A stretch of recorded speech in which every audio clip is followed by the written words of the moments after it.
Episode 181. The Little Boy. Natal treasure? Jacob asked. He thought that he could only get natal treasures after reaching the 3rd level. Yes, natal treasure is the treasure that would connect to your mind and spirit. You can keep it in your body, feed it your blood, and cultivate its spirituality. In the end, you'll be able to become one with your natal treasure. Dracon explained patiently. Isn't it too early to talk about natal treasure right now? Helen said worriedly. You've seen the situation now. South Atlantic is forcing us out. If Jacob doesn't improve his strength quickly, he might end up becoming their biggest target, Dracon said. Natal treasure will bond together with you for the good and the bad. Although it can help you to raise your power to a certain degree, it would be a threat too if a master gets a hold of your natal treasure. Isn't it better for him to get to the 3rd level and have a steady foundation first before getting a natal treasure? Helen asked.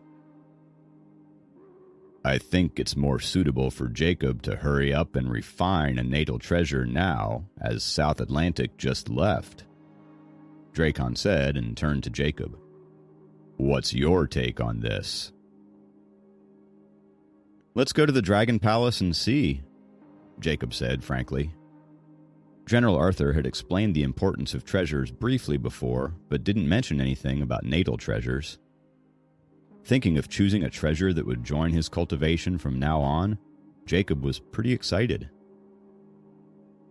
Unfortunately, I've got a bunch of homework to do, so I'll stay back, Sophie said with an apologetic smile. Dracon nodded. Jacob took Soph's dragon core, and Soph was almost like a mortal being now, just slightly superior. If she wants to cultivate, she would have to wait until Jacob reaches a certain realm and completes the secret technique with Sophie to return half of the mature dragon core to her. However, Sophie didn't put any effort into cultivation, and Dracon never had high expectations for her. Therefore, he didn't even allocate a natal treasure for her, just in case this item would become a burden for her if it got captured. He was too protective of his daughter to let that happen. After dinner, Sophie went back to her room to study, and Helen followed her upstairs and went inside her studio. The matter wasn't urgent, so Dracon drove Jacob to the beach. On the way there, the father-in-law and the son-in-law didn't have much to talk about. Both of them knew that it wasn't necessary, so they didn't even bother to make small talk. They arrived at the beach, went through the same passage as last time, crossed the bottom of the sea, and arrived at the Dragon Palace. Even though flying was convenient, there would be some inevitable inspections if inspectors found out. Only when it was an emergency, or when the weather reduced visibility, such as during a thunderstorm, are the dragons allowed to fly in the sky. This was a part of the regulations. Welcome, Dragon King. Welcome, Prince. General Arthur sensed the arrival of Dracon and Jacob from the array formation and greeted them. Yes. Have you organized the list of presents from last time? Dracon asked. I've already put it in the main palace for you to look through, my king, General Arthur said respectfully. Dracon nodded. I plan to have Jacob choose a natal treasure, and I'll leave that to you. I'll check the altar for the heavenly tribulation. Come to see me if anything happens. After he finished speaking, Dracon flew away. Natal treasure? General Arthur seemed to be surprised, too. Then he slightly bowed at Jacob and said, Please follow me, Master Jacob. He met Jacob many times, and they weren't as unfamiliar with each other as before. He was closer to Jacob than Sophie, and he was more inclined towards this prince. He liked Jacob's dedication and hard work towards his cultivation, something that the princess lacked. Jacob thought that General Arthur was bringing him to the godly treasure palace to choose a treasure, but the general led him to the southeast corner of the Dragon Palace. There was a huge palace here, and there was a normal brick house beside it with a small garden. General Arthur stopped in front of the fence that circled the garden and yelled, "Grand Elder Thomas, are you in there?" Even with General Arthur's prestigious status in the North Atlantic Dragon Palace, he has to stop at the entrance of this small garden. Who is the person living in this house? Jacob couldn't help but be curious about it. Seeing no reactions from the inside, General Arthur straightened his body and yelled again, respectfully, "Grand Elder Thomas, are you in there?" There was still no reaction. General Arthur thought slightly and finally yelled again, "Grand Elder Thomas, are you in there?" If it weren't a request from the Dragon King, he wouldn't dare to bother the Grandmaster. If they still didn't get a reply after 3 tries, the only option left would be to bring Jacob back and report to the Dragon King. The worn wooden door of the brick house was pulled open, and the little guy, dressed in green clothes, walked out. He looked like he was 8 to 9 years old. "What's up with the yelling? I was taking a nap." General Arthur shrunk his neck and smiled awkwardly. "Little sir, is your master here?" "Nope, he went to travel the world," this kid answered impatiently with an unfriendly attitude. "When will he be back?" General Arthur asked again. "I don't know," the kid said, before turning around and heading back to the house to continue his nap. However, General Arthur didn't even dare to get angry. He could only force a smile and didn't call the boy back. Seeing that the boy was about to close the door, he turned to face Jacob with a sad expression. "Huh?" Suddenly, the kid, who was about to close the door, got surprised. He walked out of the house, passed through the garden that had a lot of plants, and stood in front of Jacob and General Arthur. 5 elemental body type? That's kind of weird." He circled around Jacob and murmured. General Arthur smiled as he stood aside and didn't dare to interrupt. "Hey, show me your cultivation technique." This little boy went back to Jacob and said. Jacob wasn't happy with his attitude, but he thought that he shouldn't hold a grudge against a little kid. Thus, he circulated the nature essence in his body using Sword Shadow Scroll and shot out 5 elemental sword lights over the small house. After a crashing sound, 5 dashes of sword energies exploded, and the energy got bounced back with tremendous force. General Arthur set up a defensive energy wall quickly in order to block the damage. Obviously, powerful array formations were set up around the house. "Oh." This boy in green didn't have a beard, but he still touched his chin pretentiously. "You're cultivating the Sword Shadow Scroll," he said. Jacob was surprised because this kid could tell that he was cultivating an uncommon technique instantly, which meant that this kid was knowledgeable. He started to take this kid seriously. "Are you here for the natal treasure?" This boy turned to look at General Arthur and asked. Yes. General Arthur nodded hastily. "My master is not here, and I'm too lazy to do the work. But again, it doesn't matter if one has or doesn't have a natal treasure when he or she is cultivating the Sword Shadow Scroll," the boy said proudly. "How so?" General Arthur asked right away. "The Sword Shadow Scroll uses nature essence to cast sword energies. Even though this cultivation technique could host a natal treasure, it's better off using the sword energies that are formless and weightless. They are capable of killing enemies from thousands of miles away, and they could also form sword formations. Wouldn't it be extra to have a natal treasure in the body?" He squinted at General Arthur and said, "I see. I know now." General Arthur cupped his hands together slightly and replied. However, he thought in his mind, "If you don't want to make us a natal treasure, why bother to say so much other stuff? He has the same weird temper as his master." Yet Jacob suddenly had a feeling of comprehension. In fact, this kid's words were similar to his assumption. The Sword Shadow Scroll was to change formless sword energies into solid swords. If it could be further cultivated, the sword energies would actually be invincible. Wouldn't it be more powerful than any other treasure? However, since you came, I shouldn't waste your time, this kid said. Even though he looked like a kid, he spoke like an old man. He stood on his tiptoes, reached his hand out, and pinched Jacob's necklace. Okay, I'm going to go take a nap now. Don't bother me again if nothing too important happens.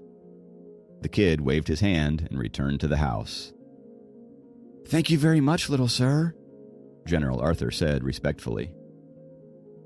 Seeing the boy enter the house, General Arthur turned to Jacob quickly and whispered, What did he give you? Jacob lowered his head and looked at the necklace. I don't know. There doesn't seem to be any change in the necklace. Try putting in some nature essence, General Arthur said. Jacob followed his instruction and suddenly made a discovery. This broken necklace suddenly had space within it. It was a space that was as big as a bedroom. It was similar to a treasure called the opal ring that could be used as a portable storage space. However, the space inside this necklace was now a few times bigger than the space inside an ordinary opal ring. Seeing the surprised expression on Jacob's face, General Arthur guessed that the little boy had given Jacob something. General Arthur looked content. He smiled at Jacob and said, Thank the Lord, we didn't come in vain. Master Jacob, let's report back to the Dragon King. I've tried my best, so please say something nice about me. Jacob chuckled at that, nodded, and followed General Arthur. They left the corner and headed back towards the direction of the main palace.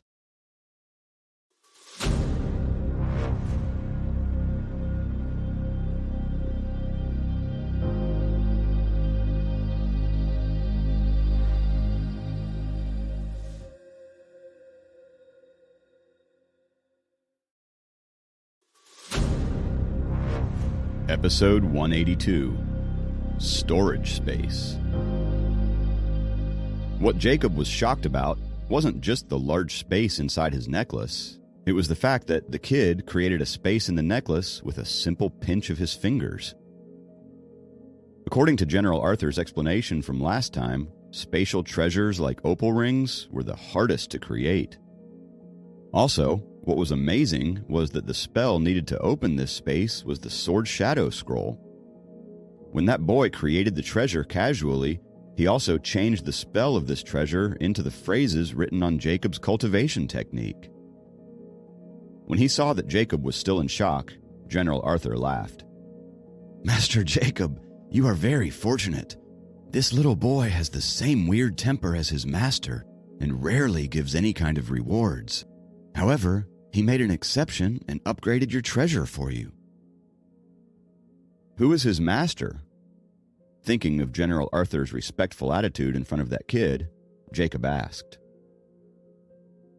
General Arthur slowed down his pace. The godly dragon has 9 sons, and each of them is unique and different. His master is the elder son of the godly dragon who created heaven and earth, Grand Elder Thomas. The son of the godly dragon who created this world. Jacob immediately slowed down his steps as he was stunned. Since his seniority is so far beyond us, we could only address him as Grand Elder Thomas. He doesn't involve himself in the business of the North Atlantic. However, when he is in a good mood, he would toss out some defective items and we'd pick them up for our collection, General Arthur said. Defective items, collection. It meant that the shining, advanced treasures displayed in the Godly Treasure Palace were all items discarded by Grand Elder Thomas. This master found a quiet place in the North Atlantic Dragon Palace to live, and he gave the Dragon Palace these defective treasures as a repayment. Because the most powerful treasure creator resided in the North Atlantic, their clan had the largest number of top-tier treasures among the Ocean Dragon clans. Natal treasures are quite different from ordinary ones. while the ordinary treasures can be activated with a spell, the natal treasures must be stored in the cultivator's body and connected with the cultivator's blood and meridians. Therefore, they need to be made with a special method.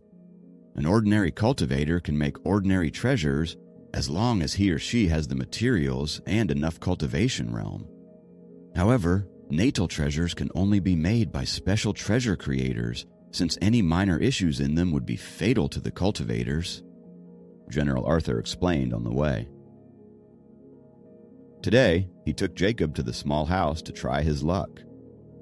Usually, the elders of North Atlantic wouldn't dare to trouble this ancient master, who could be counted as their ancestor, by asking him to make them natal treasures. However, since Jacob was the Prince of North Atlantic, he thought that Grand Elder Thomas might make an exception for him. After all, it was an easy task for Grand Elder Thomas to make a natal treasure. Unfortunately, he was not at home, and his disciple was too lazy to make it for Jacob. It was pretty much a useless trip. With Grand Elder Thomas's help, Elder Kenneth will pass the heavenly tribulation with ease, won't he? Jacob asked. That is where you are wrong. For one thing, Grand Elder Thomas is traveling at the moment, and no one knows when he'll be back. Also, even if he were in the palace right now, he wouldn't interfere with the heavenly tribulations. After all, when one reaches the top-tier 8th level, one must face the heavenly tribulation. If you pass it, you live. Otherwise, you die. It is one of the natural laws, and Grand Elder Thomas will never interfere with it. After a pause, General Arthur continued. Besides, if you are Grand Elder Thomas, who has lived for tens of thousands of years, you wouldn't care if someone could pass the heavenly tribulation or not. If he did care, he has been an extremely busy man in the past tens of thousands of years. Jacob nodded silently. Indeed, Kenneth's fate was essential to the North Atlantic. However, it was a trivial matter in the eyes of Grand Elder Thomas. It meant that if war broke out between the North Atlantic and South Atlantic, and there were many casualties, it would seem like a child's play to Grand Elder Thomas, but he wouldn't care enough to intervene. General Arthur and Jacob returned to the main palace and didn't see Drakon. Knowing that he would be at the altar, General Arthur took Jacob to find him there. The altar was situated in the northeast region of the palace. Although Jacob had mentally prepared himself for it, he was astonished when he saw the altar. As big as 4 official soccer fields, the altar was built with one piece of jade that was purer than white marble. There were many layers to it, and each layer was engraved with complicated patterns. On top of that, colorful crystals were inlaid in the essential locations, and the whole altar was magnificent. Undoubtedly, the patterns engraved on the altar were, in fact, advanced array formations. Judging from the great preparations the clan was making for Kenneth's heavenly tribulation, Jacob knew the event in half a month would be grand and breathtaking. How did it go? Drakon was checking the last-minute details of the altar. When he saw Jacob and General Arthur, he walked over and asked. Grand Elder Thomas is out, and only his disciple is in the house. However, the little boy didn't want to make a natal treasure for the prince, and he said that he didn't need one with his cultivation technique, General Arthur answered. Well, we can't force them if they are not willing to help. Drakon's face fell. Obviously, he didn't believe the little boy's words. The natal treasure would grow and level up with the cultivator. Without it, the cultivator would be at a disadvantage if he or she encountered an opponent who had one. Besides, Drakon had seen Jacob's weak sword energies and knew that Jacob defeated Tom because he got the secret help from the elders who were at the party. Sir, I think that boy was right. If I can master the Sword Shadow Scroll, my sword energies could battle with the treasures. In the long run, it's not good for me to have a natal treasure. Also, General Arthur did his best. Seeing the worrisome expression on Drakon's face, Jacob tried to comfort him. "You're right. Maybe I'm too impatient. There are some fine treasures in the Godly Treasure Palace. If you like, you can select one or two. Without the restrictions of those bracelets, you are free to use treasures," Dracon said. He had meant to say that some treasures in the Godly Treasure Palace could be used as natal treasures, even though they were not as powerful as the ones made by Grand Elder Thomas himself. On second thought, he decided against it, as it may be too rushed. Thinking that the necklace was enough for him to study, Jacob shook his head and said, "I don't need them right now. After all, treasures are just tools and external matters. Focusing on the elevation of cultivation realms is the best way to go." Dracon smiled, satisfied with Jacob's way of thinking. He turned to General Arthur and said, "You can accompany Jacob back onto land. I'll stay here for a few days to ensure that this altar is well prepared for my brother's heavenly tribulation that is less than half a month away." "Yes, Your Majesty," General Arthur answered respectfully. "Another thing. You are authorized to go on land more frequently. The South Atlantic won't be happy, and they would definitely come back. Since the battlefields will be mostly on land, you must familiarize yourself with it," Dracon instructed. General Arthur bowed. "Sir, take care," Jacob said to Dracon. "I will." Dracon nodded before walking to the other side of the altar to check. The moment Jacob and General Arthur left, Dracon turned around and looked at Jacob. With a cold expression on his face, he sighed and thought, "Alas, Henry is cultivating the South Atlantic's blue grade technique, 3 stars destruction scroll, which could host 3 natal treasures as his strength increases. In contrast, the Prince of my North Atlantic has nothing. If they engage in a fight, it would be worrisome. If I had known that the situation between the clans would get so tense, I wouldn't have allowed him to cultivate the Sword Shadow Scroll. Although it is great at foundation building, its offensive ability is even weaker than an ordinary yellow grade technique."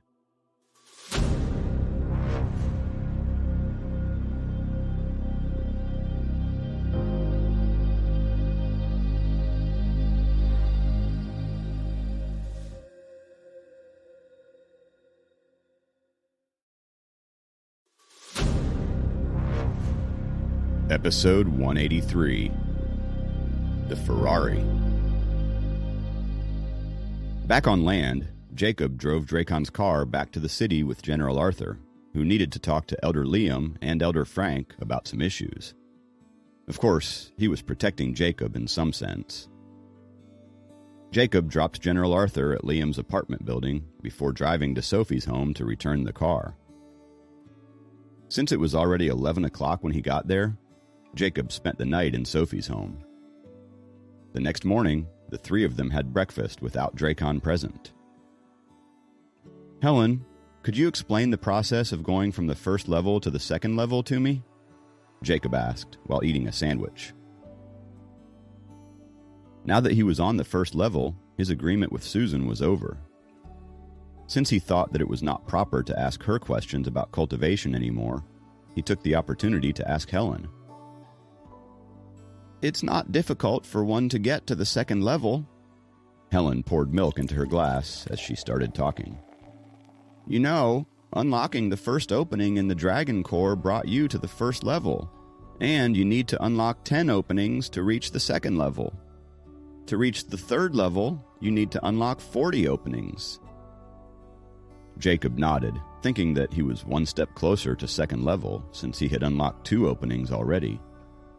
If he could go on at this speed, he would reach second level in 2 weeks.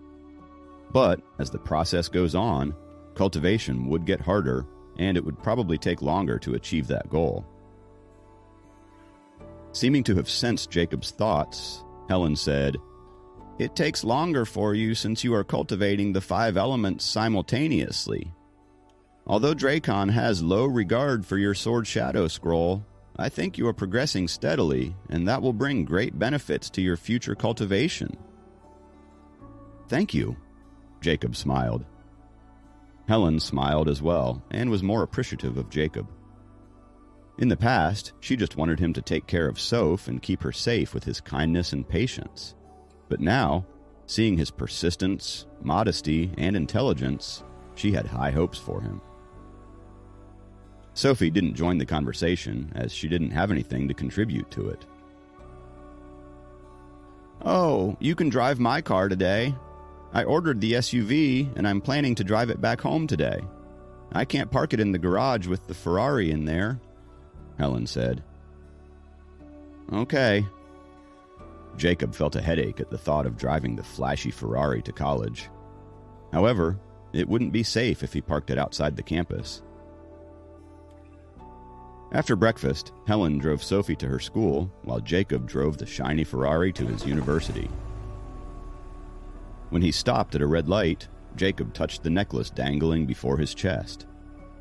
He activated it with the Sword Shadow Scroll and opened the space in the necklace. It had been late when he returned to Sophie's home last night, and he went to bed without studying the necklace. Refreshed in the morning, he began to explore the hidden space in it. The hidden space in the necklace was as big as a room. Right now, it was empty. Picking up an empty candy box in the car, he tried to put it in the space but failed. He tried with other small objects in the car, and the results were the same. Is it a fake space? Jacob was baffled.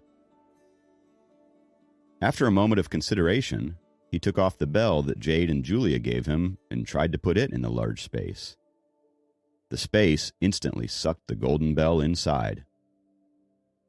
Surprised, Jacob immediately opened the space and tried to take the golden bell out. After 2 attempts, he took the bell out of the space. After slipping the golden bell back onto his wrist, he thought for a while before untying the 2 cultivation accessories from the necklace given to him by Susan and Sophie and tossing them into the space. The 2 items were sucked in. One was the amber that Sophie gave him to help him absorb the water elements, and the other was the golden pearl that Susan gave him to absorb the metal elements. He took them out of the space in the necklace and put them back onto the chain. Then he tried again with the empty box and failed. After experimenting, Jacob finally understood that the hidden space in the necklace was not for ordinary objects. It was a space that could only store objects with spirit, or in other words, treasures. As for the objects in the mortal world, such as boxes and pencils, they couldn't enter the space. Suddenly, all the cars behind him honked loudly. Jacob looked up and found that the light was green again, and the cars in other lanes were already moving forward. He pulled the gear lever, and the Ferrari accelerated abruptly, instantly leaving the honking cars way behind. He drove the car to the dorm area to get his books. When the Ferrari entered the dorm area, it caught everyone's eyes. The university didn't lack rich students. A couple of days ago, Michael had just shown off his Mercedes-Benz by driving it to campus. However, no one expected that someone would show up in a Ferrari. It was obvious who was more eye-catching amongst the two. Of course, Jacob didn't want to attract attention. After this week, he planned to go home and park it in his garage for Helen. The garage in his home was spacious enough to park 4 cars. When he entered the dorm room to get his textbook, Sam and his other 2 roommates were coming out. Not mentioning anything about the car, Jacob walked downstairs with them. "Whose car is this? Such a show-off!" Seeing the Ferrari parked at the entrance of the dorm building, one of them yelled. "How much does it cost? Who's the guy that drove such a car to college? It would definitely impress the girls." Tucking the books under his arm, Sam walked over and touched them cautiously before a thought occurred to him. "No, this is a boys' dorm building. It should be parked in front of the female dorm building if he wants to impress them." Another guy walked around to peek at the plate before looking at the car in detail. "This car looks quite familiar." The lights of the car turned on suddenly. Sam, who had been touching it, jumped back immediately, thinking that he had activated the alarm by touching it.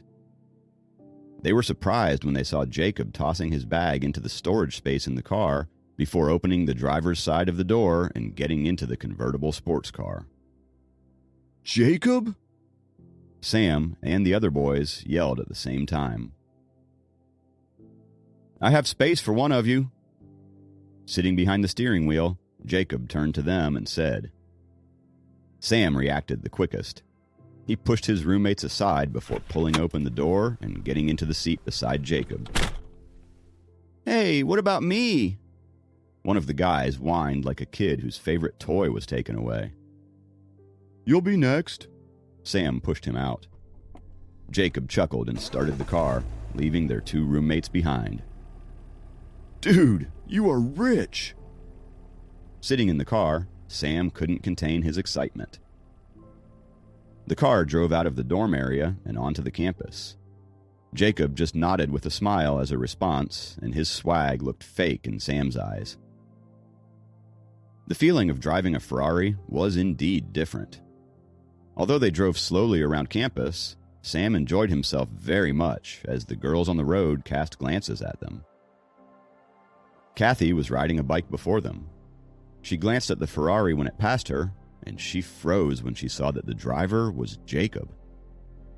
Jacob saw Kathy in his rearview mirror. Thinking that it was not a good idea to stop the car and talk to her, he continued to drive to the building in which they had their class. Reluctantly, Sam jumped out of the car, thinking that it would be awesome if he could drive it. However, among the guys in their dorm, only Jacob had his driver's license, and Sam had never driven a car besides playing racing games on the computer. The students coming and going from the building saw Jacob and Sam getting out of the Ferrari, and Sam quite enjoyed their disgusted and jealous glances.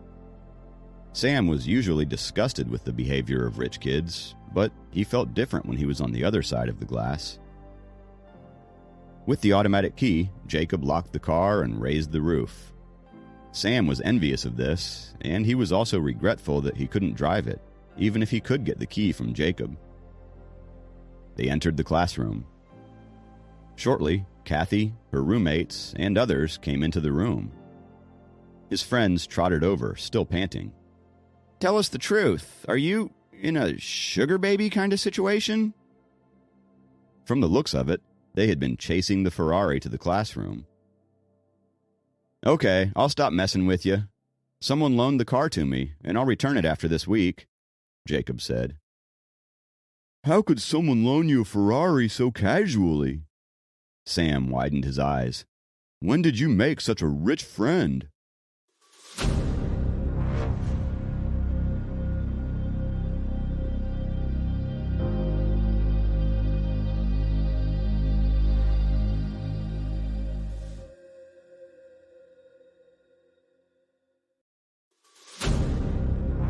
Episode 184, Jade and Julia's Treat. Jacob smiled and ignored his question. One of them suddenly recalled, "Is it the car that the beautiful office lady drove?" At this reminder, Sam remembered it too. "Right. That woman once drove the Ferrari to pick you up. No wonder it looks familiar." Knowing that they were referring to Helen, Jacob didn't deny it and said, "Yeah, I borrowed the car from her for a few days." "You borrowed?" Sam yelled. Jacob covered his mouth with his hand, knowing what he was going to say. Kathy looked at the noisy group.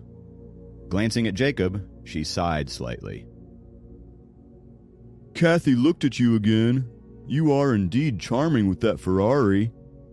Sam nudged Jacob with his arm and said. Jacob smiled helplessly, knowing that they would never understand Kathy. After the morning classes, the guys raced down the building like 3 excited toddlers, since the winner of the race would get the opportunity to sit in Jacob's Ferrari. The other classmates also knew that Jacob had driven a Ferrari to school, and they all went down to take a look. Sitting in the front row, Kathy quietly packed up her stuff, as she didn't want to join the fuss. Soon, only Jacob and Kathy were left in the classroom, while the others were all downstairs checking out the car. "The car is not mine," Jacob explained to Kathy. The classroom was empty now. Even though some students passed by the door occasionally, it was very quiet inside.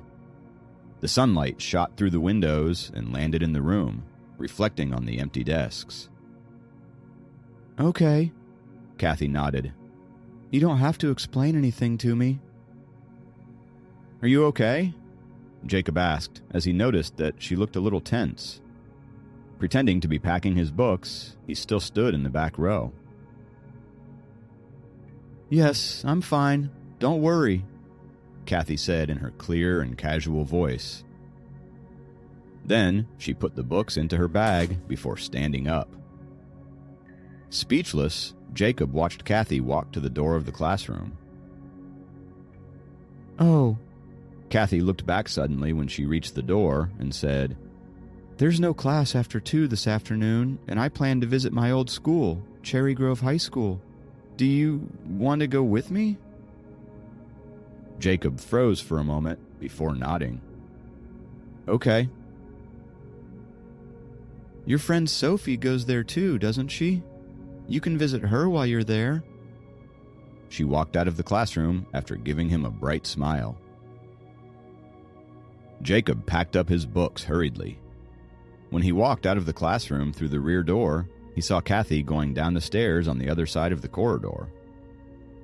He took out the car key and was walking down the stairs when his cell phone beeped with an incoming text message. Thinking that it was from Kathy, he clicked it open and found that it came from an unfamiliar number. "Hi, I'm Heather, your classmate. Jacob, it suddenly occurred to me that I still owe you about $5 from when we went to the canteen together last time. How about I treat you to dinner tonight?" Jacob just rolled his eyes and deleted the message without hesitation. When he was perceived as a poor guy, no girl except Kathy even looked at him or offered him help. Now that he drove a Ferrari to school, girls began to invite him to dinner. After walking out of the building, he saw many students surrounding his car. Their attention attracted the curiosity of the students passing by, and they all walked over to see what was happening. With the car key in his hand, Jacob backed off and decided to take a walk around campus. He was planning to come back and get the car when the crowd was gone. "Master!" He hadn't walked far when Jade and Julia appeared out of nowhere and held onto his arms, one on each side, as they usually did. "Oh, here you are." Jacob pulled his arms from theirs and looked at them. "How were your test scores?" "Thanks to you, we got great scores." Julia smiled brightly in gratitude. "Thanks to your help with our studies, we got excellent scores. To celebrate, we've decided to invite you to lunch," Jade said to Jacob with a smile. They had not seen Jacob for several days and were quite pleased to see him today. "The Ferrari belongs to him. No wonder the most beautiful girls in the school are with him. Even Michael was defeated by him. There's nothing we can do." Triggered by the sight of Jade and Julia clinging onto Jacob's arms, the whispering gossip spread like wildfire. Since Jacob had questions that they could answer, he didn't decline the invitation. While he walked with them toward the restaurants just outside campus, he said, "A couple of days ago, I accidentally released the sword energy into the sky, and it brought back some lightning energy that seemed to be helpful for my cultivation." Hearing Jacob's words, Jade and Julia, who were walking on both sides of him, exchanged a look before raising their hands to cover their smiles. Confused, Jacob asked, What? Silly master, it's lightning cultivation, so of course you need to cultivate with lightning in the sky. If you could only absorb the 5 elemental essences from nature, it won't be called lightning cultivation at all. Julia snickered. Don't call me silly. Jacob narrowed his eyes at her. At that, Julia just stuck out her tongue before jumping further away from him. Master, in fact, we came to ask you something, Jade whispered to him, effectively changing the subject. What is it? Jacob asked. For one moment this morning, we suddenly lost contact with the bell, but the contact soon returned. We were surprised, but knew that you were not in danger. We just came over to check with you, Jade said. Oh. Jacob thought that the loss of contact was due to his necklace. Last night, I went to the Dragon Palace and got a hidden space attached to the necklace. In fact, I was about to ask you something about it. Why is it that only treasures or items with nature essence on them can be stored in the hidden space, and the objects of the mortal world can't be put in there? All treasures, including the ones that have hidden spaces in them, are a combination of array formations, Jade explained. For the top-tier treasures, there are comparatively more complicated array formations. There are simpler and fewer array formations in the lower-tier ones. Different treasures have different functions. They are decided by both the materials and the array formations. Treasures such as opal rings could only store the true treasures of nature. The storage places inside these treasures aren't real spaces. They must sense the nature essence fluctuations of an object before they could store it. The objects without nature essence can't form connections with the array formations in the treasures, so they couldn't be stored in the hidden space. Hearing Jade's detailed explanation, Jacob nodded, finally understanding the great power of that young boy. That young boy was someone who could create hidden spaces at will. With only one touch, he had built dozens of mini array formations that could balance one another in this ordinary necklace. When Susan gave him the necklace, it contained only several simple array formations. After Tom's 2 attacks, the array formations were all broken. If the space could cut off the connection between the bell and the sisters, then it would... Suddenly, an idea occurred to Jacob. How did the princess's birthday party go? Julia asked. While Jacob didn't answer her immediately, she apologized in a whisper. Sorry, I will never speak anything bad about Master, ever again. Compared with Jade, she was generally quieter and more careful. Now that she was familiar with Jacob, she began to tease him from time to time. But when he didn't answer her, she thought that she had offended him. He was their master, after all. Jacob shook his head helplessly. He didn't mean to ignore her question. Due to the many things that had happened at Sophie's birthday party, he was thinking about where to start. The South Atlantic sent a big team to the party and brought 1,000-year-old purple corals and 10 South Atlantic mystic ice as gifts. However, the North Atlantic returned the mystic ice. Also, Tom was relocated and will not come to their city for a while, Jacob told them. South Atlantic mystic ice is a type of water elemental mystic crystal, Jade commented. Yeah, Jacob nodded. By now, they had arrived outside the campus. Glancing at the various small restaurants, Jacob asked, "What do you want to treat me to?" How about the Chinese place? My sister and I tried it a couple of days ago. It was quite good, Julia said. Jacob smiled, thinking that they had gotten used to the life here, since they not only came out for meals, but also learned to invite people to meals to show their appreciation.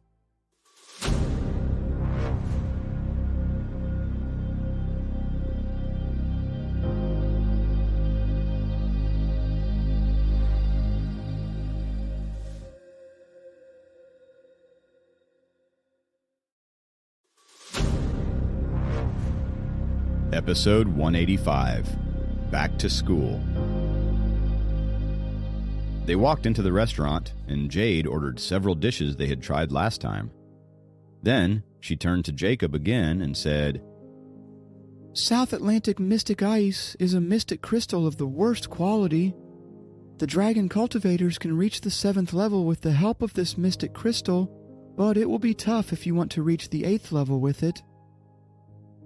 Oh? Jacob was interested. What kinds of mystic crystals are there? Do you know? There are so many. Metal, wood, water, fire, and earth are the 5 categories of mystic crystals. In each category, there are dozens of different crystals. As to the ones with multiple elemental attributes, such as metal earth and wood water, the number is even larger, Jade said. The guys in the restaurant were all gawking at the 2 beautiful girls, but Jacob ignored them since his attention was now on the topic of mystic crystals. But these mystic crystals are natural treasures with the purest and most violent essences. Even the South Atlantic Mystic Ice, the ones with the poorest quality, are hidden by the South Atlantic Dragon Palace as treasures and not available to ordinary cultivators. As to mystic crystals with better quality, it's much more difficult to find and get access to them. I cultivate 5 elements simultaneously, so I'm supposed to use a mystic crystal with all 5 elemental attributes, right? Jacob asked. The Sword Shadow Scroll progresses slowly but steadily.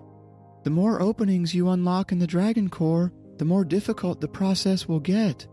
The Mystic Crystal is used to stimulate the Dragon Core and gain breakthroughs. In fact, we just have a vague idea about the advancement of the Dragon Core. You'd better consult Susan about your situation, Julia said cautiously. Are there mystic crystals that contain all 5 elements? I've never heard about any Dragon Tribe members cultivating a 5 elemental cultivation technique. The most they have are 2 elements. However, after a moment of consideration, she said, My sister and I had read a book that said that in this world there are very few, only about 7 or 8, mystic crystals with all 5 elements. The best one is the 7-colored snow lotus in the highest mountain peak in the northwest region. It takes 1,000 years to take root, 1,000 years to bloom, and another 1,000 years to mature. The highest mountain peak? The Northwest? Jacob's heart lurched, realizing that it was the place where Inspector Tom Lester had recently transferred to. It was his territory now. As they talked, the dishes they had ordered seemed to have come rather quickly as time flew. Julia rubbed her hands together with satisfaction at the sight of the delicious-looking food. It seemed like they had little to eat when they lived at Liam's place. Master, you first. Julia picked up her chopsticks and was about to dig in when she suddenly stopped and said to Jacob, It's okay. Let's eat together. Jacob smiled. Good. Julia grinned with excitement. She immediately put a piece of stewed pork into her mouth and chewed. Jade covered her mouth to hide her wide smile. Then, she also picked up her chopsticks and began eating with a happy look on her face. They had meant to show their appreciation to Jacob with the meal, but it seemed like he was more of a friend to them than their master. Oh, another thing. What do you think of natal treasures? Jacob asked. Jade gave him an exasperated look. Master, can we please talk about something other than cultivation? Jacob froze for a few seconds.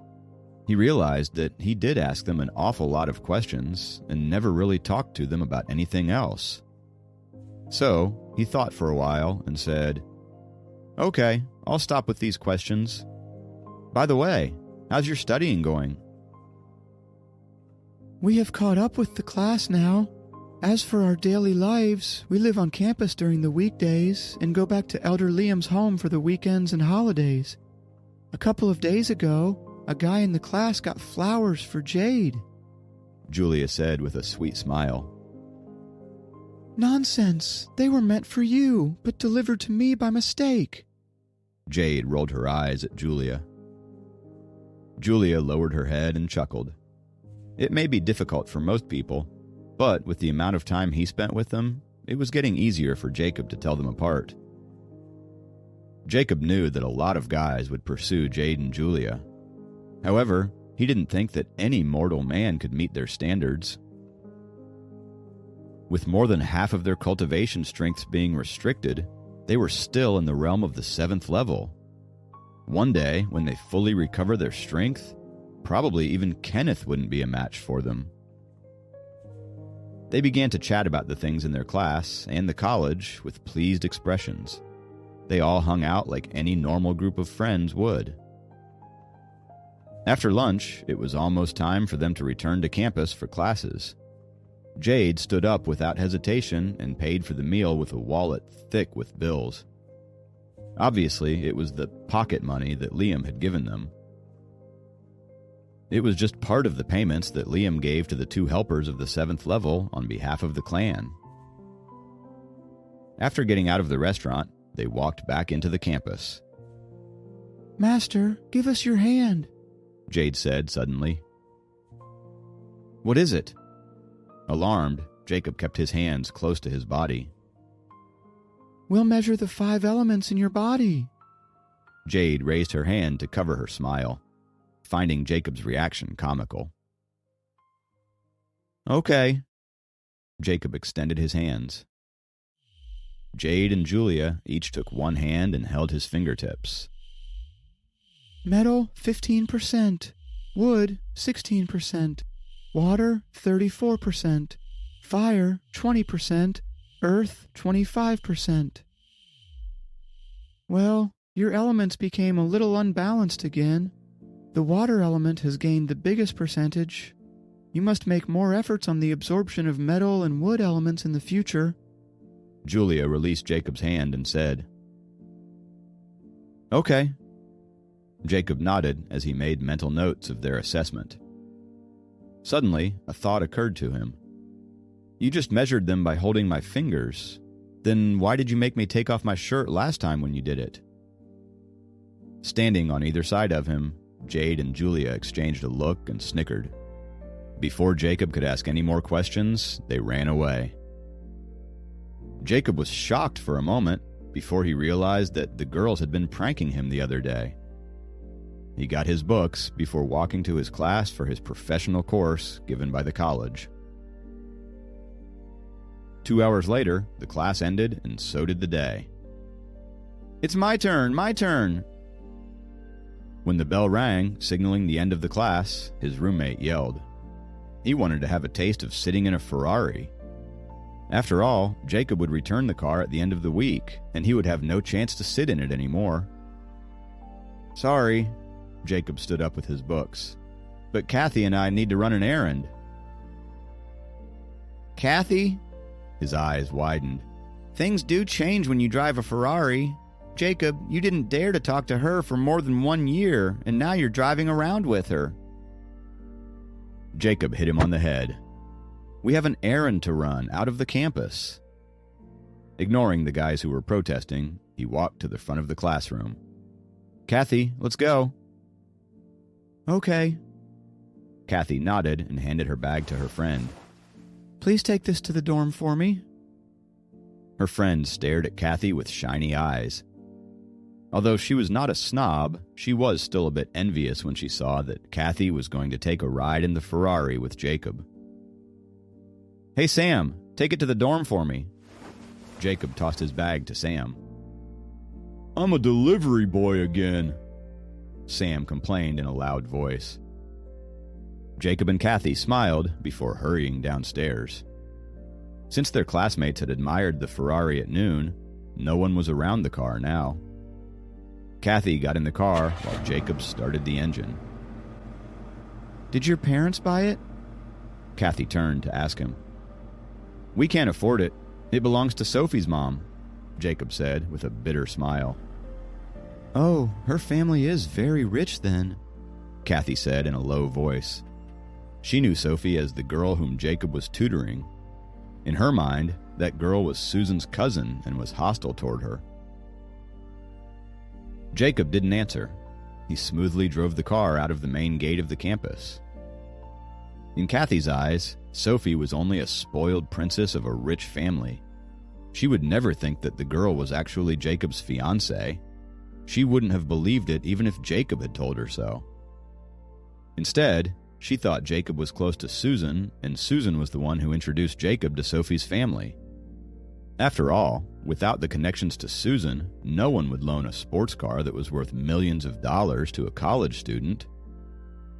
However, after careful consideration, she didn't think Susan was Jacob's girlfriend. Even though Jacob had told her that Susan was his cousin, she could easily sense the lie in that.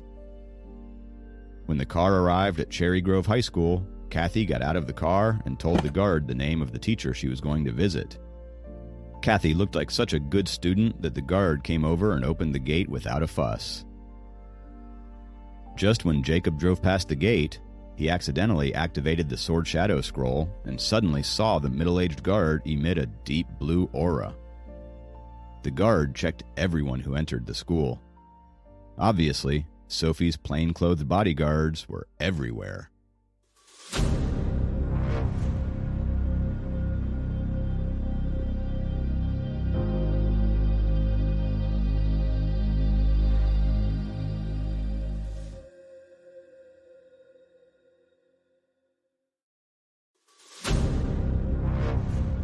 Episode 186, Sophie in Detention. Anything wrong? Kathy got back into the car and asked Jacob curiously when she saw him looking back at the guard. Nothing. Jacob drove the car into the school, wondering if some of the workers in the school were also plainclothes bodyguards sent by Dracon. He parked the car in the parking lot behind the cafeteria and got out of the car with Kathy. Right now, the students were in class and it was quiet on campus. Kathy was here to visit her former teachers, and Jacob came here as her chauffeur, planning to check up on Sophie while he was here. Once inside the building, Jacob and Kathy climbed up the steps softly, trying to keep it quiet. Kathy had gone to both middle and high school there herself. She had obviously been the favorite student of most of her teachers and kept in touch with them over the years. Today, she planned on meeting as many of her old teachers as possible. Climbing the familiar stairs and walking through the corridors, Kathy was reminiscing about her school days. Jacob also remembered the last time he was here attending a counselor's meeting. When he was sitting in Sophie's classroom, he had imagined the scenario in which Sophie was in the class. Today, he finally had the chance to witness it. They came to the second floor. On the left side were teachers' offices, and the classrooms were on the right. Jacob walked directly to the classrooms on the right. He remembered the location of Sophie's homeroom and decided to go directly to the classroom to check up on Sophie. I know Soph. She must be reading a comic book in class. If she sees me pass by the windows, she'll be startled, Jacob thought with an excited smile. He could even imagine the surprise in Sophie's eyes when she saw him. Kathy? Suddenly, a strange yet familiar voice interrupted his wandering thoughts. Jacob and Kathy both looked back and saw Ms. Blue, the student advisor, standing at the entrance of the staircase. Ms. Blue! Kathy called. Her voice was not loud, but very pleasant and excited. Well, why are you here today? Ms. Blue looked at Kathy, pleasantly surprised. She walked closer and glanced at Jacob, vaguely remembering he was Sophie's tutor. Seeing Ms. Blue, Jacob dared not loiter at the entrance of the classroom. He stayed by Kathy's side politely. Casting a glance at Jacob, Ms. Blue asked Kathy cautiously, "Your boyfriend?" Kathy shook her head. No, he's my classmate at the university. We came here together. Ms. Blue nodded with a smile, as if she was relieved. Of course, she thinks that I'm not good enough for Kathy. Jacob rolled his eyes mentally. I have to print some tests in the library. You guys go ahead and sit in my office until I come back, Ms. Blue continued. She said, you guys, which certainly included Jacob. Resigned, Jacob had to go with Kathy, deciding to check up on Sophie in the classroom when Kathy went to visit other teachers. Okay, Ms. Blue, Kathy answered with a smile. Ms. Blue nodded with satisfaction before going down the stairs. Seeing Jacob was looking around curiously, Kathy tugged at him and pulled him to the office on their right. Obviously, Kathy had been a top student even back at school, so she was very familiar with the office. However, Jacob was reminded of the many times when he was summoned to his teacher's office for lectures, and it was not a pleasant experience for him to enter such an office again. Another teacher who had her office next to Ms. Blue's saw Kathy and came over to greet her. She took Kathy's hand, saying, I've not seen you for years. Look how you've grown. You're even prettier now. I still remember the boys writing you love letters, and I even caught one in my class. Ms. Joe, it happened a long time ago. Kathy lowered her head and said shyly. Standing in the office, Jacob just looked at Kathy and the teachers. He felt a little embarrassed since he had not been a student of this school and thus didn't know any of the teachers. And who is this? Ms. Joe saw Jacob standing in the office and asked Kathy.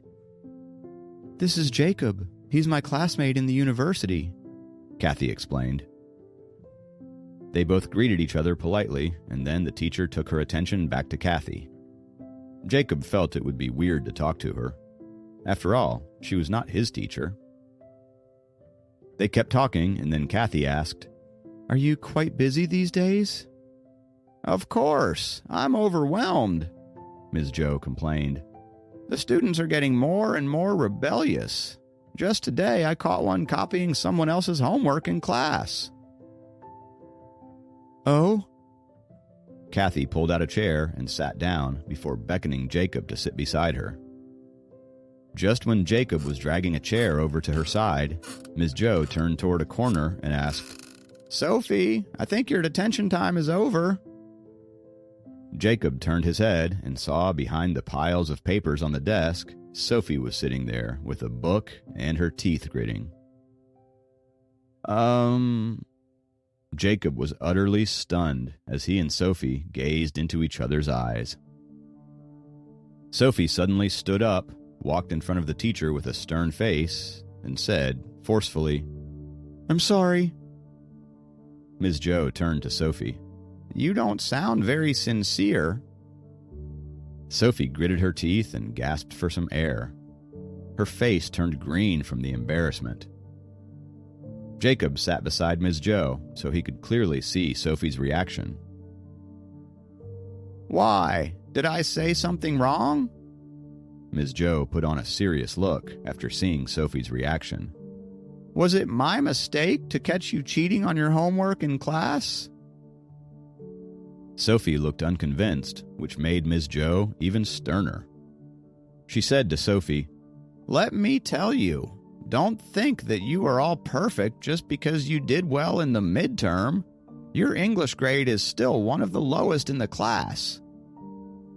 Sophie suppressed her anger, but Kathy couldn't help but say, Don't be mad, Ms. Joe.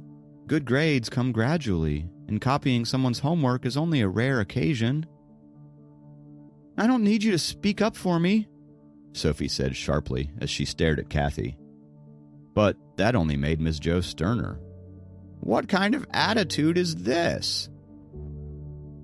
That's no attitude whatsoever, Sophie talked back. Although Jacob wasn't a student at this school, he couldn't keep watching anymore. He stood up and pulled Sophie to the side. Sophie stared at Jacob as if she was about to start crying.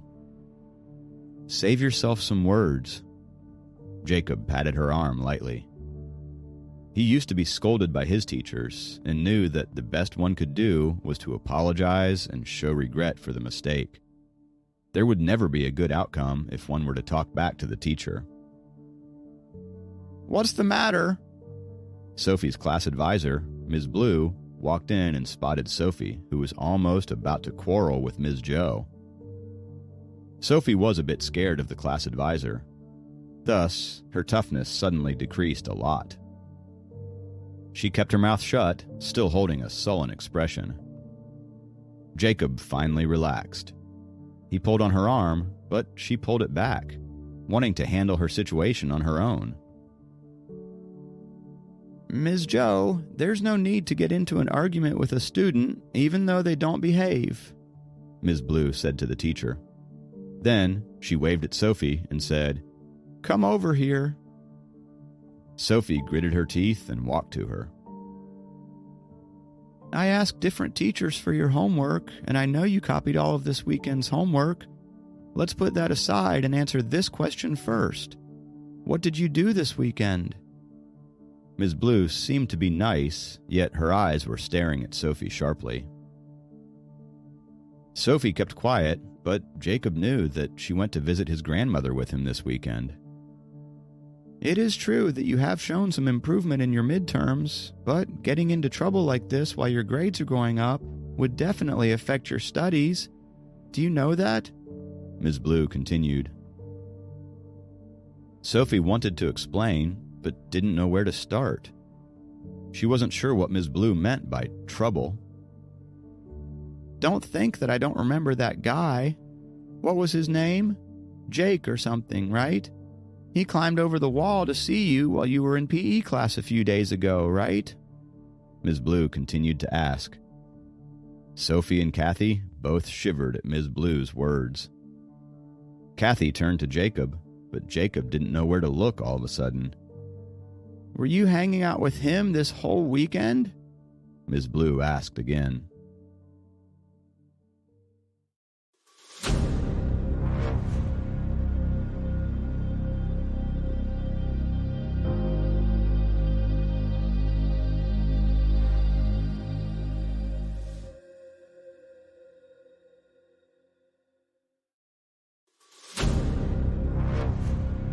Episode 187. Sophie is a good person. Sophie's anger turned into embarrassment. To her surprise, Ms. Blue guessed everything right. Jacob's heart sank at the same time. It sounded like he was the one to be blamed for all of this after all. Ms. Blue changed back to her friendly tone after a few remarks. I'll let it go this time.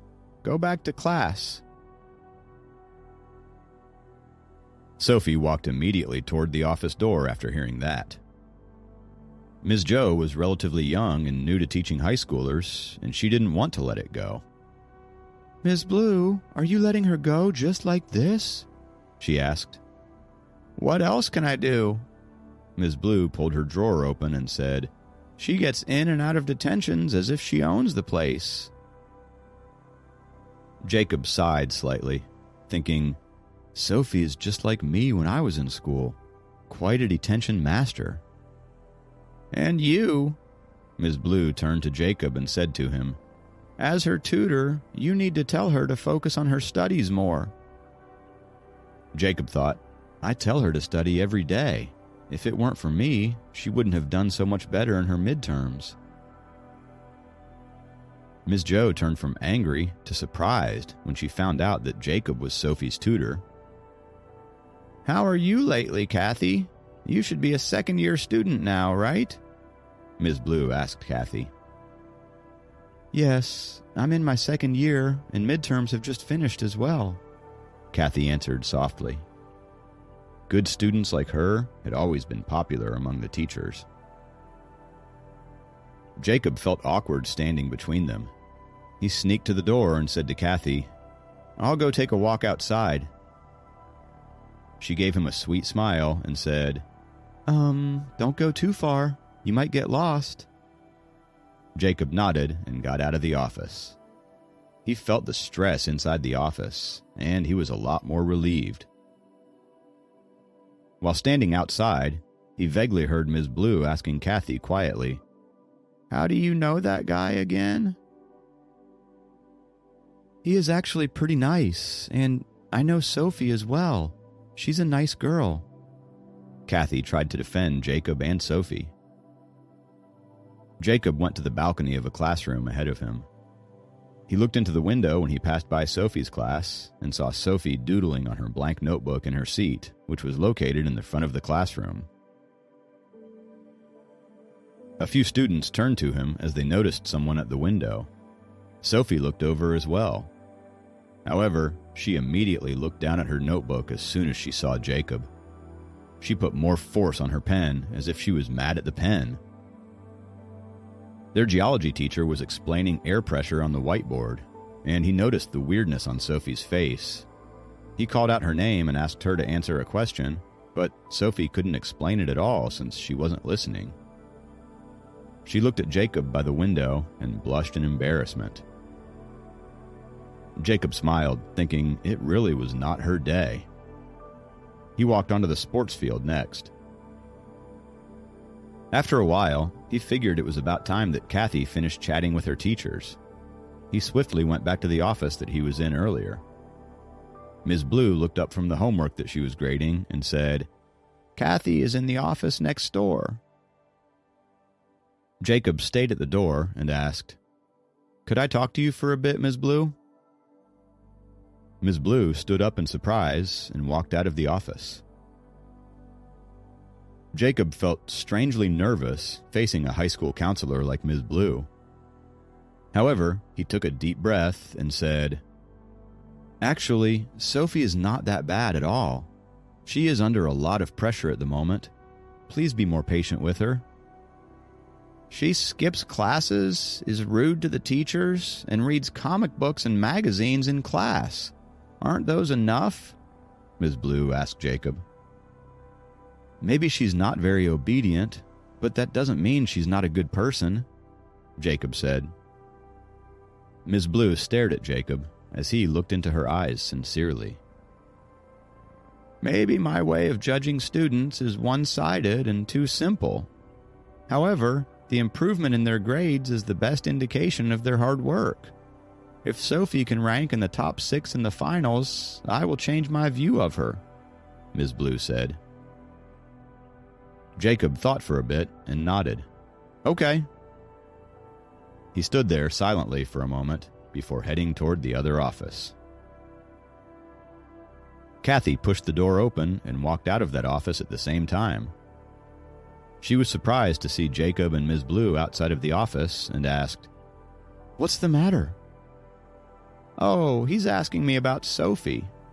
Do you want to stick around for a little while, Kathy? We can have dinner together." "Thanks, Ms. Blue, but no, I still need to meet the other teachers," Kathy answered energetically. "Okay, go ahead then." Ms. Blue laughed pleasantly. "Goodbye, Ms. Blue." Kathy waved and pulled on Jacob's arm, guiding him downstairs.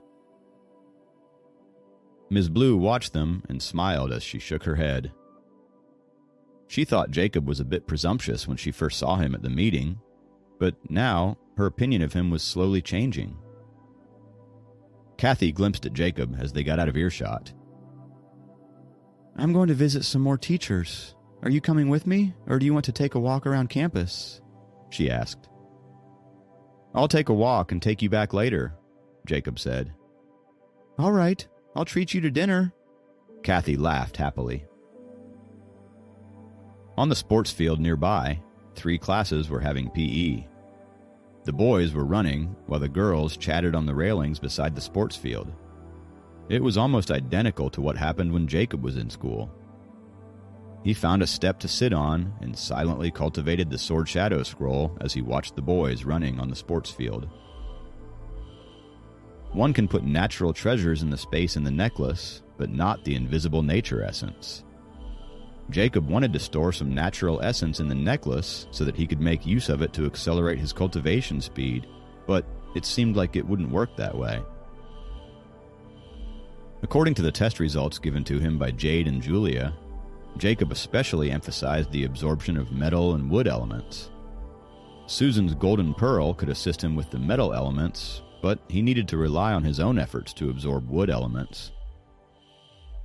Although the Sword Shadow Scroll could convert different elements, there had to be a profound foundation. The thin elements inside Jacob's body couldn't be converted efficiently. It would be better just to absorb them from nature. The nature essence circulated inside Jacob's body, according to the Sword Shadow Scroll, 7 times, until it further stabilized the second opening in the Dragon Core. Soon, the students gathered together on the sports field. The bell rang, and the students were dismissed. The building behind Jacob suddenly got noisy as well. The students got out of their classrooms and walked around in the corridors and staircases. Jacob wanted to go see Sophie, but he didn't want to cause her any trouble. Therefore, he stood up and started to walk around campus. "Jacob!" Sophie called him from behind all of a sudden. Jacob turned back and saw her running out of the building in her blue school uniform. Jacob stood still until she ran in front of him.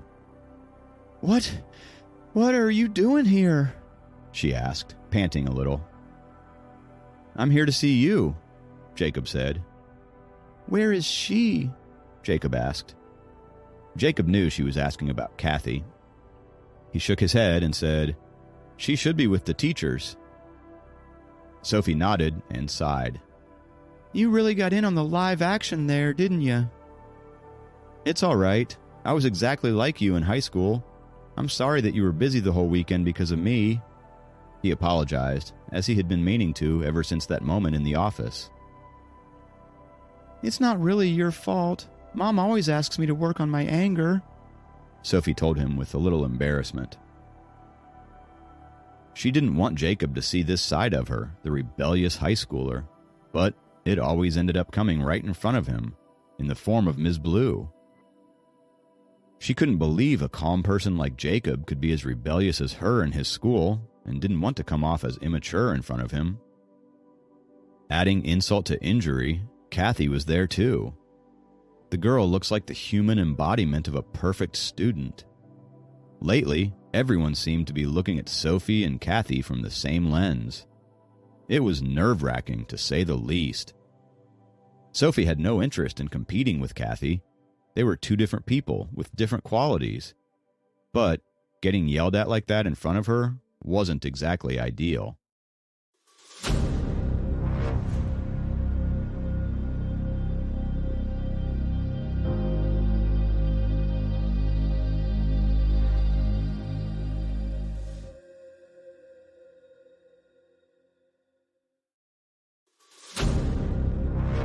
Episode 188. Weaken the Heavenly Tribulation? "When are you going back?" Sophie asked after a while. "Maybe in a little while," Jacob answered. "Wait for me by the school gate when school is over," she said. Jacob nodded immediately. He had already thought that if she agreed, he would take Sophie home. "Soph, your boyfriend's here to see you again?" A few girls ran over and shouted beside them. Sophie bit her lips and smiled happily.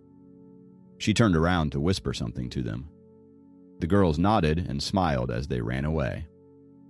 Jacob looked around and realized that students on the corridor balcony were all leaning onto the edges and looking at him and Sophie. A bunch of high schoolers were observing them as they spoke by the field. Sophie was a popular girl, whose name was even brought up regularly in high school. A gossip like, "Her boyfriend from another school came to find her," would undoubtedly quickly spread through the entire school. Sophie blushed at the attention as she knocked on Jacob's shoulder. "Don't come to find me at school again." Jacob smiled at her obvious red cheeks, and himself felt his neck warming up as the students around them whispered to each other. These students are so gossipy. Jacob knew that this would for sure lure the teachers out of their offices, so he got ready to leave.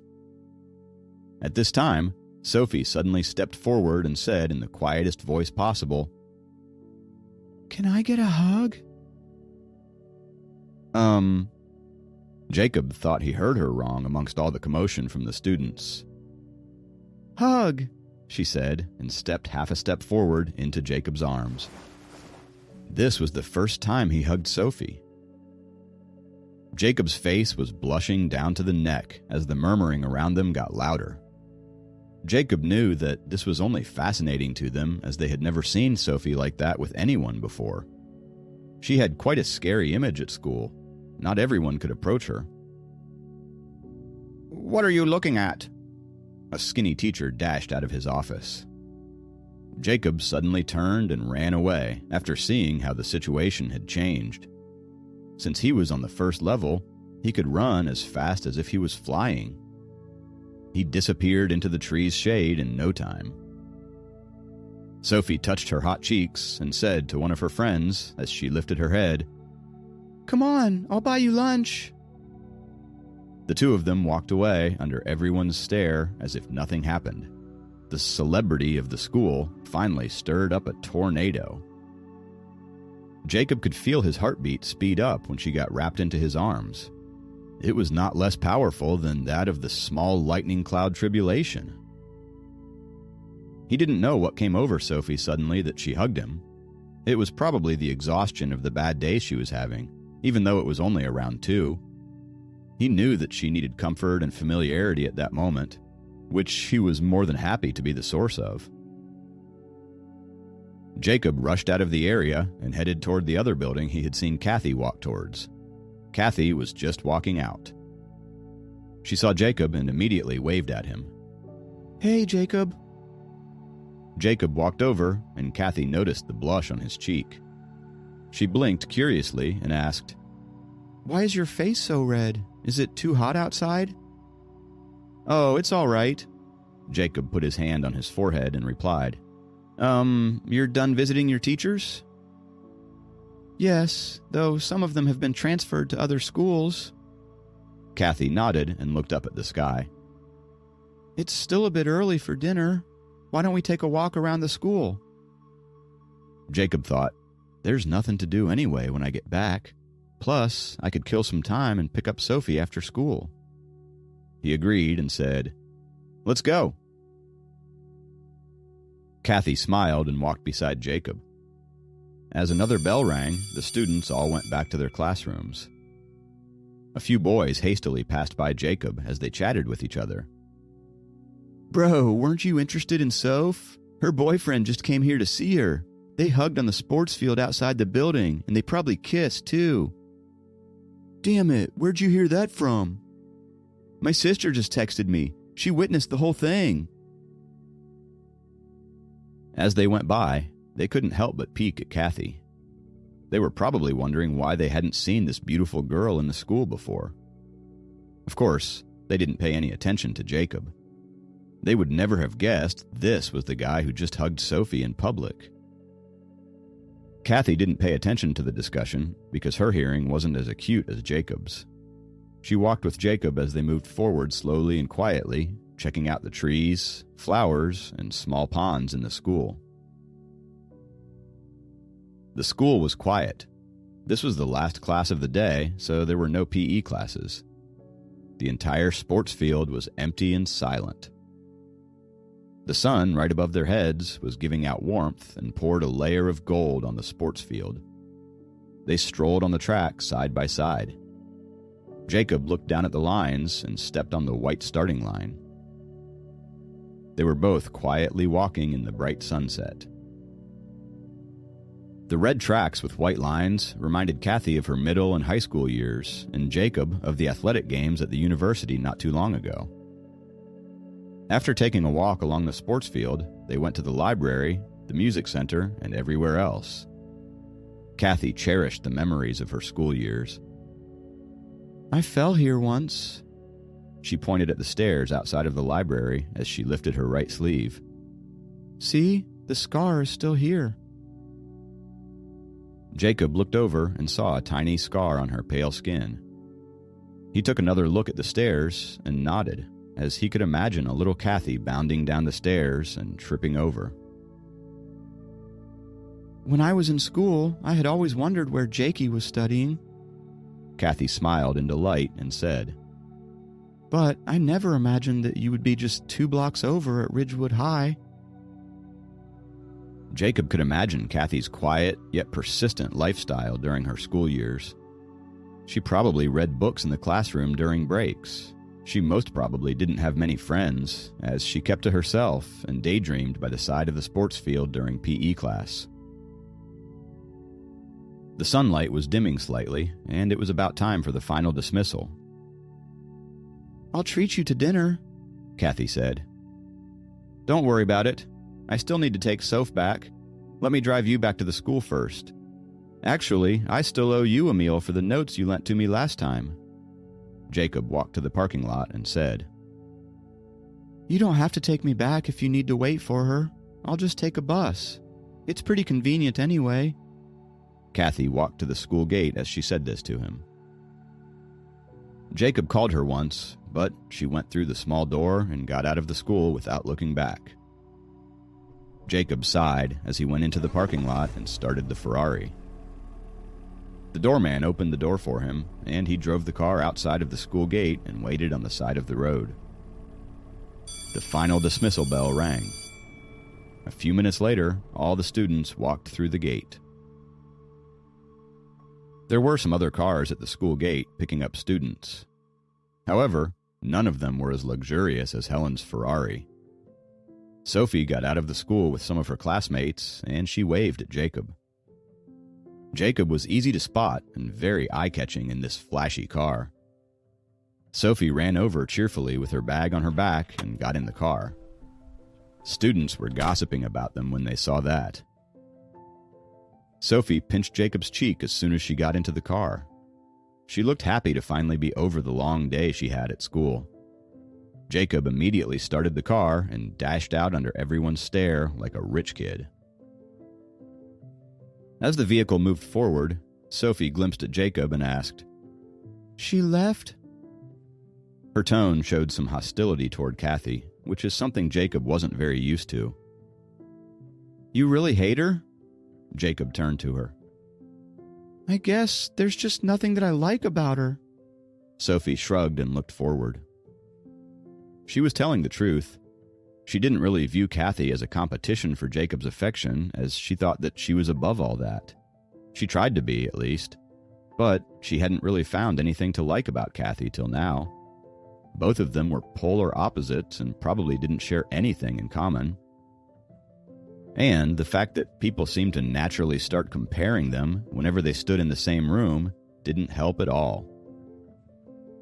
You should work harder starting today, Jacob said suddenly, deciding to end the previous topic. Why? Sophie asked immediately. No reason. That's the responsibility your mom gave me, Jacob answered. Sophie kept quiet. She seemed to have already forgotten about the incident in the office today. Do you think your uncle can pass the heavenly tribulation this time? Jacob asked. 50-50. Sophie looked a little gloomy. My dad said that my uncle's heavenly tribulation would play a big part in the North Atlantic and South Atlantic's relationship. Jacob thought so as well. Otherwise, why would Dracon stay at the Dragon Palace to supervise the construction of the altar? What would be the consequences if he fails? Jacob asked. Sophie frowned at the thought. Uncle Kenneth is very powerful. He won't fail. However, her facial expression revealed how underconfident she was about it. What if, Jacob said as an epiphany suddenly struck him, what if I can weaken the heavenly tribulation?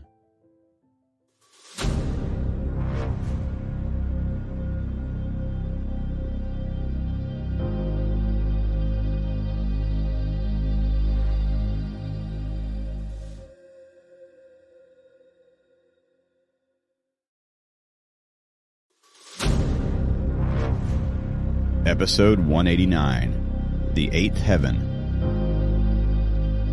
Weaken the heavenly tribulation? Sophie opened her eyes wide. The heavenly tribulation is a lightning tribulation, and my sword shadow scroll is a 5-elemental lightning cultivation technique. I should be able to weaken some of it if I try my best."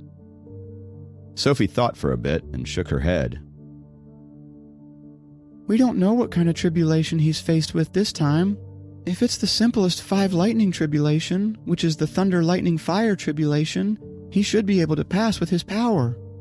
However, if it is the 9th heaven purple cloud tribulation, or something more powerful, he might be in danger." Jacob had thought that the heavenly tribulation was a simple lightning tribulation, but it seemed like there was more to it. Perhaps it was the case for human cultivators, but for the dragon tribe, the heavenly tribulation was more complicated than a lightning tribulation, since it was also a transformation tribulation. "Did Kathy used to have outstanding grades in school?" Sophie suddenly changed the subject. "It sounded like she was always the top student in her grade when she studied here," Jacob answered. Sophie looked down quietly and suddenly said, "So, I wouldn't lose to her if I became the top student in my grade?" "What do you mean by lose to her?" Jacob asked. "Nothing." Sophie looked out the window. Jacob was concerned about her question and wanted to talk more about it, but she gave him a look that effectively shut him up. They arrived at Sophie's house. Jacob parked the car outside and went in with Sophie. Helen walked down from the attic and called them for dinner. She was just waiting for them to bring out the food. It was a little quiet since Dracon wasn't there. Helen mentioned that her studio needed some help, to which Jacob agreed. "Elder Kenneth's heavenly tribulation is a really big deal this time, right?" After some small talk, Jacob asked. "Yes, we have been preparing for Kenneth's heavenly tribulation for over 8 months now. He sensed that it was coming a year ago, and our clan has been putting in a lot of effort for the preparation," Helen said. She thought for a bit and added, "Just the preparation for this heavenly tribulation has used up about 1/3 of our treasures and accumulations." 1/3 of the treasures and accumulations? Jacob was astonished, as he knew that their clan had countless treasures. 1/3 was an enormous amount. "The heavenly dragon realm is like the soul formation realm for human cultivators. They are all equivalent to the earthly immortal realm. There hasn't been a heavenly dragon among the water elemental dragon clans for over 1,000 years. The most recent one happened 600 years ago when the metal elemental dragon clan spent thousands of years of their accumulations on helping an elder to get into the heavenly dragon realm. I heard that golden lights came down as countless treasures poured from the sky. Just because of this elder, the metal elemental dragon clan is much more powerful than the other clans. Plus, another of their privileges is to be able to reach 8th heaven," Helen explained patiently. Sophie listened very carefully. She wasn't aware of these things as well. "The 8th heaven?" Jacob asked. "The dragons can fly, but as rules go, we can't exceed 7th heaven, or we will be punished. However, the metal elemental dragon clan has the privilege of flying to 8th heaven. Above that would be the heavenly immortals' turf, and 9th heaven is where we could never step in," Helen said. 7th heaven, 8th heaven, aren't they just names? What's the use of going that high anyway?" Sophie murmured. Helen laughed. "You think it's just a matter of height? There are all kinds of immortal mountains and immortal clouds on 5th heaven and beyond. The cultivation sects live there, and the treasures on 8th heaven surely would be better than those on 7th heaven. Won't it be a pity if you're unable to get them?" Sophie nodded quietly as she understood. Jacob was a bit astonished to hear about the immortal mountains, clouds, and human cultivators on 5th heaven. The metal elemental dragon clan could get to 8th heaven. No wonder Tom Lester, who was a metal elemental dragon, was so arrogant. North Atlantic was spending 1/3 of their savings to help Kenneth with his heavenly tribulation, in order to get an opportunity like this as well. There weren't many dragons in the Metal Elemental Dragon Clan, so they could all get to 8th heaven since one of the elders had become a heavenly dragon. On the other hand, the Water Elemental Dragon Clan had a lot of members, so not everyone would have this privilege if Kenneth got to ascend successfully. Only the North Atlantic would be able to go to 8th heaven. By that time, the North Atlantic would be able to quickly recover all the treasures that were hard to find in the mortal world. They might even get their hands on a lot of mystic crystals. If that happened, they wouldn't have to be afraid of the South Atlantic at all. But the reality was that the heavenly tribulation was extremely dangerous. Most of the powerful 8th level masters couldn't get through it. Kenneth was fighting to pursue a higher realm as well as a better future for his clan. What do you mean by the immortal cultivation sects, then? How come you never told me about this before, Mom? Sophie blinked. You need to focus on your studies. Helen reached out to press her finger on the tip of Sophie's nose. However, she kept on explaining. The cultivation sects, which are the remaining human cultivator forces after the Great War a few hundred years ago, used immense array formations and transferred their entire sects onto 5th heaven and up from the mortal world. Of course, not everyone was aware of this. The information was of high confidentiality in order to avoid conflict with the Dragon Tribe. Human cultivators had already handed the land over to the Dragon Tribe. If the Dragon Tribe were to seek more trouble with them, a serious war might break out. Helen smiled softly at Jacob, who was frowning. Don't overthink this. There isn't much that you can help with regarding the heavenly tribulation. However, I need your help with some company matters. I'll give you some design and architecture-related books to read over when you have some time. Okay, Jacob nodded. Helen didn't think that Jacob would be helpful with the heavenly tribulation, but she still appreciated his attention to the clan's future. She saw him as a family member, and Jacob started to see himself as a part of the clan as well. This was something that she really liked to see. Sophie was still young, but Helen knew that she would have to hand her daughter over and let Jacob take care of Sophie eventually. She hoped that her daughter could have a peaceful life. Helen looked at Sophie in pity and glimpsed at Jacob. Then she sighed slightly. This was none of Sophie's concern, as the daily homework was already enough for her to deal with. Regarding the fights and wars, she was just curious and wouldn't even keep it in mind.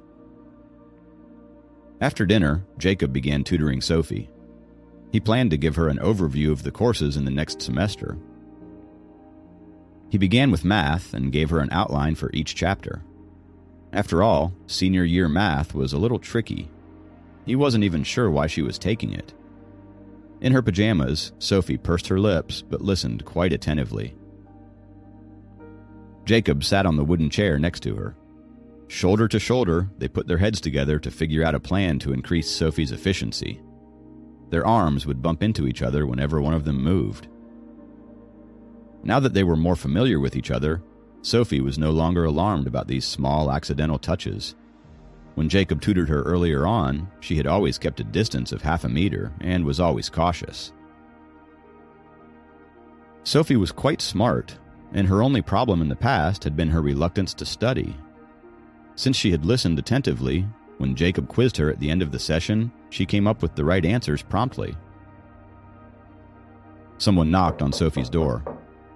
Mom, come in, Sophie called out. Helen entered with a smile. Jacob, I chose some beginner's books for you. You can take them with you and study them when you're free. Isn't he staying here for the night? Sophie asked immediately. Do you want him to sleep here? Helen asked her casually. Realizing her mistake, Sophie averted her eyes and didn't know what to say. Jacob, you can sleep here if you want. Seeing Sophie's face, Helen smiled again and said to Jacob, No thank you, I better get back. Jacob stood up and said, You're right. Sophie raised her head and nodded, almost too enthusiastically. Helen smiled, giving a small pat on her forehead. Okay, I'm going now. I'll come over tomorrow to tutor Soph. Jacob picked up the architectural design books Helen gave him. After Jacob walked out of the room, Helen gently pinched Sophie's cheek. Today, I got another phone call from your advisor complaining about you. Oh, what did she say? Sophie's eyes widened. She said that when your boyfriend came to the school, you hugged him. The gossip around it had spread all over the school. Helen looked at her and paused for a few minutes. It was Jacob, wasn't it? Mom, it isn't like that. Sophie blushed and tried to explain. I don't want to listen. I don't want to listen. Copying Sophie, Helen covered her ears with her hands and walked out of her room. While Sophie wallowed in her embarrassment in her room, Jacob drove the car back to his dorm in the college.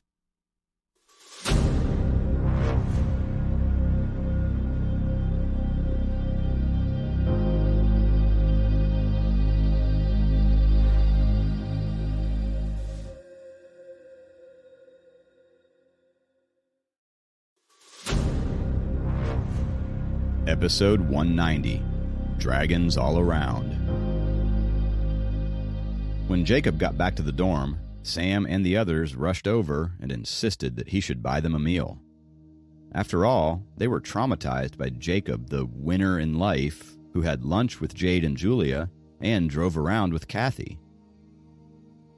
Since all of his defenses were useless, Jacob had pizza delivered to the dorm, treating his buddies and the guys from nearby dorms. Comforted by the food, they stopped their indignant complaints. "Sam, how's your basketball practice going?" Eating a slice of the pepperoni pizza, Jacob asked. I train every day. Today I practiced until 9, Sam said. Sam has now become one of the main players on the team, and he'll become captain of the team very soon, Ryan yelled. He patted Sam on the arm and said, Then you can recruit me onto the team. Now, girls are inviting you to meals, but I have nothing.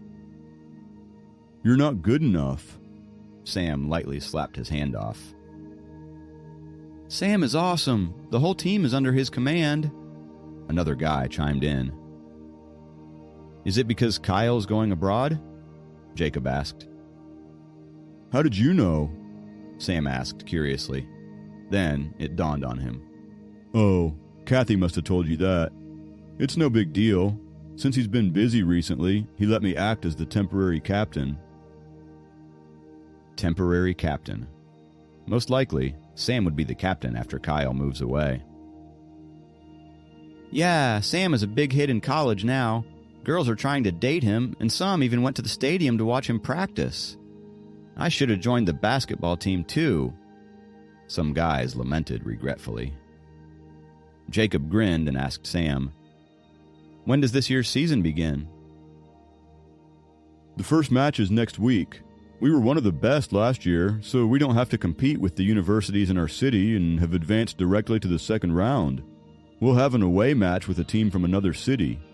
That team got the 8th place last year, Sam said. According to Kathy, our class will book a bus and go to the match, following the bus that's taking the basketball team.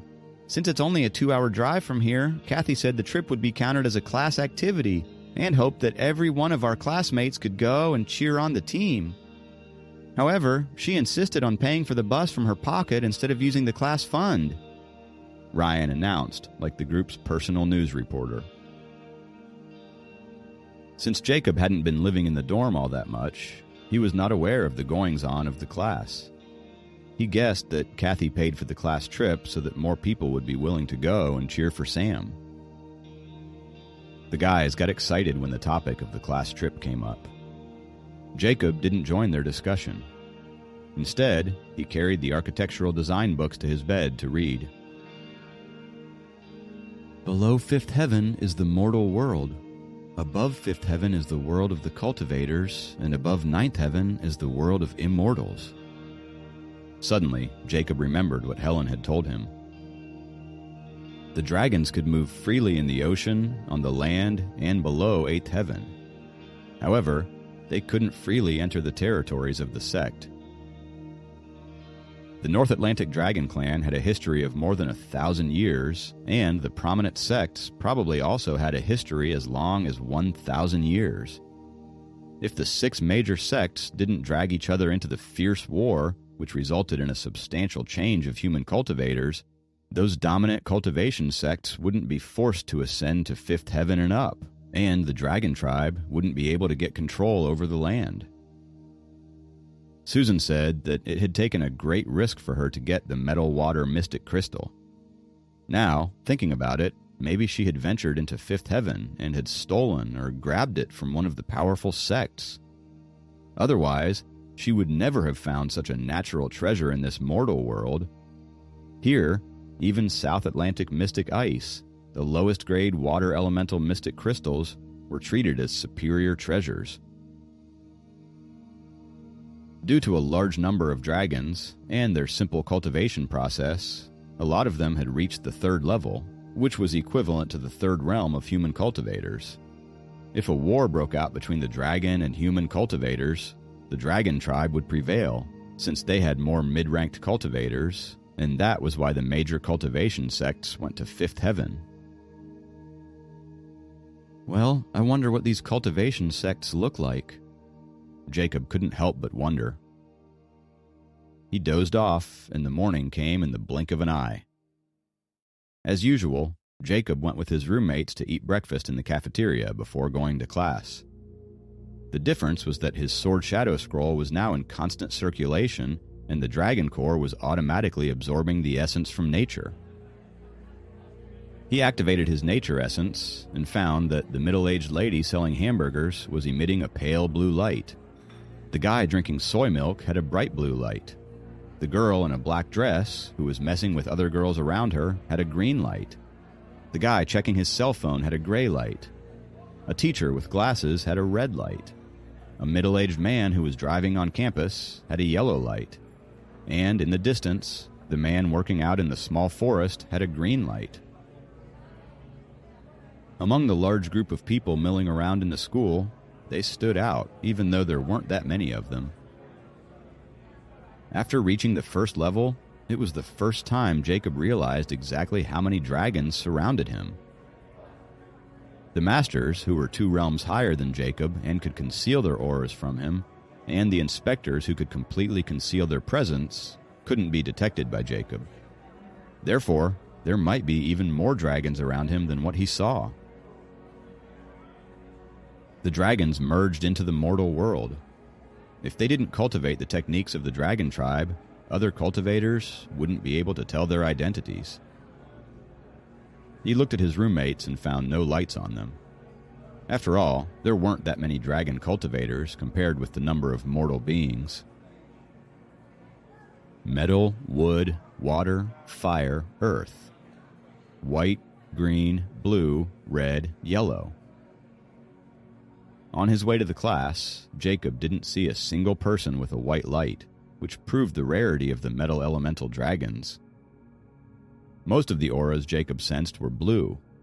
There were thousands of water elemental dragons who came from branches of rivers, lakes, and oceans.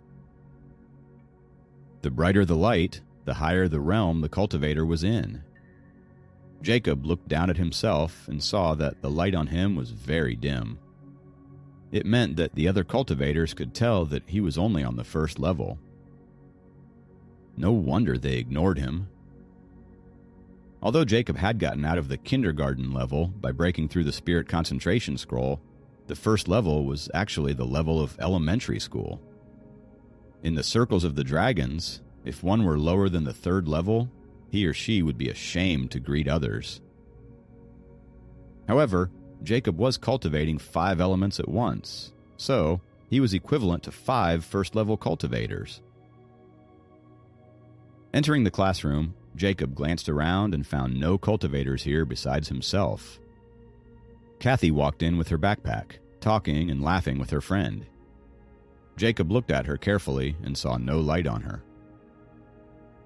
Hey, did you know that after Jade and Julia joined the Taekwondo club yesterday, lots of students swarmed to the club? The president of the Taekwondo club is exhilarated. Ryan leaned over and said, They also joined the swimming club, and 300 students joined the club after them. Another guy added. Damn those perverts, one of them yelled indignantly. Didn't you join too? Ryan turned and gave him a dirty look. I need to lose weight, the guy explained lamely.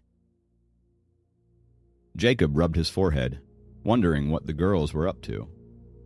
Undoubtedly, the clubs they joined would dim the glamour of Michael's club. Jacob! A crisp voice came from the door. Jade and Julia entered the classroom hand in hand. They were wearing thin and light long-sleeved floral blouses and blue jeans. Their appearances dazzled the guys. They were finally getting the hang of mortal life and had begrudgingly accepted the fact that calling a person master was not considered normal. They were trying the new thing of calling Jacob by his name, in public at least. "What are you doing here?" Jacob asked. We're here to keep you company during class. They smiled.